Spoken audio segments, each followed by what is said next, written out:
ବାହାଘର ପରେ ଏବେ ଶାଶୁ ଘରେ ନିଜ ହାତରେ ରୋଷେଇ କରି ଶାଶୁଙ୍କୁ ଖୁଆଇ ଦେଉଛନ୍ତି ମମତାନନ୍ଦ। ତେବେ ଦର୍ଶକ ବନ୍ଧୁ, ଆପଣମାନେ ମମତାନନ୍ଦଙ୍କୁ ବେଶ ଭଲ ଭାବରେ ଜାଣିଥିବେ। ମମତାନନ୍ଦ ହେଉଛନ୍ତି ଓଡ଼ିଆ ସିରିଏଲ ଜଗତର ଜଣେ ଲୋକପ୍ରିୟ ଅଭିନେତ୍ରୀ। ବର୍ତ୍ତମାନ ସମୟରେ ମମତାନନ୍ଦ ଏବେ ମନୋଜ ମିଶ୍ରଙ୍କର ଦ୍ୱିତୀୟ ସ୍ତ୍ରୀ ଭାବରେ ଅଧିକାର ପାଇସାରିଛନ୍ତି। ଆଉ ମନୋଜ ମିଶ୍ରଙ୍କୁ ଆପଣମାନେ ସମସ୍ତେ ଜାଣିଥିବେ। ମନୋଜ ମିଶ୍ର ହେଉଛନ୍ତି ଓଡ଼ିଆ ସିନେମା ଜଗତର ଜଣେ ଲୋକପ୍ରିୟ ଅଭିନେତା। ତାଙ୍କୁ ଆପଣମାନେ ବହୁତ ସାରା ଓଡ଼ିଆ ସିନେମାରେ ଲିଡ୍ ହିରୋ ଭାବରେ ହେଉ କିମ୍ବା ଭିଲିଆନ୍ କ୍ୟାରେକ୍ଟରରେ ହେଉ ତାଙ୍କର ଜବରଦସ୍ତ ଆକ୍ଟିଂ ଆପଣମାନେ ଦେଖିଥିବେ। ତ ବର୍ତ୍ତମାନ ସମୟରେ ଆପଣମାନେ ମନୋଜ ମିଶ୍ର ଏବଂ ମମତାନନ୍ଦଙ୍କ ଦ୍ୱିତୀୟ ବିବାହକୁ ନେଇକି ବର୍ତ୍ତମାନ ସମୟରେ ସୋସିଆଲ ମିଡ଼ିଆରେ ବେଶ ଚର୍ଚ୍ଚା ହେଉଛି।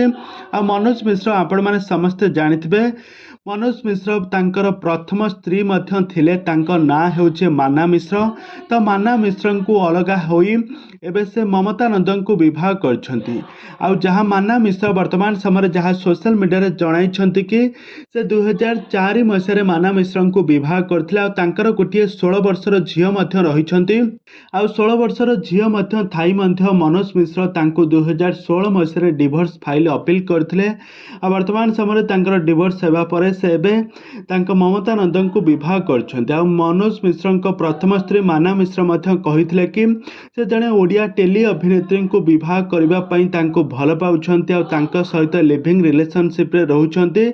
ଯାହାକି ଏହି କାରଣ ପାଇଁ ବର୍ତ୍ତମାନ ସମୟରେ ମନୋଜ ମିଶ୍ର ତାଙ୍କ ସ୍ତ୍ରୀଙ୍କୁ ଛାଡ଼ି ଏବେ ମମତାନନ୍ଦଙ୍କ ହାତ ଧରିଛନ୍ତି। ସେ ଯାହା ହେଉନା କାହିଁକି ମମତାନନ୍ଦ ତାଙ୍କ ଦ୍ୱିତୀୟ ସ୍ତ୍ରୀକୁ ବିବାହ କରିସାରିବା ପରେ ମମତାନନ୍ଦ ଏବେ ତାଙ୍କ ଶାଶୁ ଘରେ ଗୋଟେ ଓଡ଼ିଆ ଘରର ବୋହୂ ଭାବରେ ଚଳୁଥିବାର ନଜରରେ ଆସିଛନ୍ତି। ପ୍ରଥମ ଥର ପାଇଁ ନିଜ ହାତରେ ରୋଷେଇ କରି ଶାଶୁଙ୍କୁ ଖୁଆଇ ଦେଉଥିବାର ନଜରରେ ଆସିଛନ୍ତି ମମତାନନ୍ଦ।